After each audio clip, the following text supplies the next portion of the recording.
ഇപ്പം ഞാൻ സുരേഷ് ഗോപി ജയിക്കുമെന്ന് മുൻകൂട്ടി പറഞ്ഞു. അപ്പോഴത്തേക്ക് എന്നെ എല്ലാവരും പിടിച്ച് സംഖ്യയാക്കി. സുരേഷ് ഗോപി ഞാനും തമ്മിൽ തരക്കേടില്ലാത്തൊരു ബന്ധമുണ്ട്. അപ്പം അദ്ദേഹത്തോട് ഞാൻ പറഞ്ഞു, ചേട്ടാ സ്വതന്ത്രനായി കൊട്ടാരക്കര മത്സരിക്കാനുള്ള ഒരു സ്പേസ് ഞാൻ എടുത്താൽ BJPക്ക് അവിടെ സ്ഥാനാർത്ഥി ഇടാതിരിക്കാൻ പറ്റുമോ എന്ന് ഞാൻ 1.5 വർഷം മുമ്പേ അദ്ദേഹത്തോടും ചോദിച്ചു.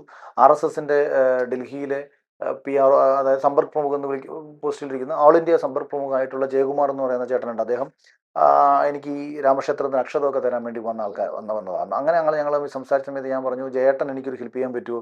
ഇങ്ങനെ പറഞ്ഞു കഴിഞ്ഞാൽ എനിക്ക് സ്വതന്ത്രനായിട്ട് കൊട്ടാരക്കര മത്സരിക്കണം. പക്ഷേ സ്വതന്ത്രനായിട്ട് മത്സരിച്ചാൽ നമുക്ക് ജയിക്കുന്ന എളുപ്പമല്ല. അപ്പോൾ എനിക്കൊരു സപ്പോർട്ട് വേണം. BJPയുടെ ഒരു സ്വതന്ത്രൻ. BJP അവിടെ സ്ഥാനാർത്ഥി ഇടരുത്. ഞാൻ അവിടെ സ്വതന്ത്രനായിട്ട് മത്സരിക്കാം. ഞാനൊരു സീറ്റ് NDAക്ക് പിടിച്ചു തരാം. അതേസമയം തന്നെ എനിക്ക് നിങ്ങളെ വിമർശിക്കേണ്ട പോയിന്റുകളിൽ എനിക്ക് വിമർശിക്കാം. എനിക്ക് വ്യക്തിത്വം കളയാത്ത ജനങ്ങൾക്ക് വേണ്ടി പ്രവർത്തിക്കാം. നരേന്ദ്രമോദിയുടെ വികസന കാഴ്ചപ്പാടുകൾക്കൊപ്പം സഞ്ചരിക്കാം. പക്ഷേ BJPയിൽ അങ്ങനൊരു പരിപാടി ഇല്ല. അപ്പോൾ ഇത് യഥാർത്ഥത്തിൽ ഒരുപാട് നാളുകൾക്ക് മുമ്പ് ഞാൻ ഈ കോൺഗ്രസ് വേദികളിൽ പങ്കെടുക്കുന്ന സമയത്തെ ഞാൻ ഇവരോട് പറഞ്ഞൊരു കാര്യമാണ്.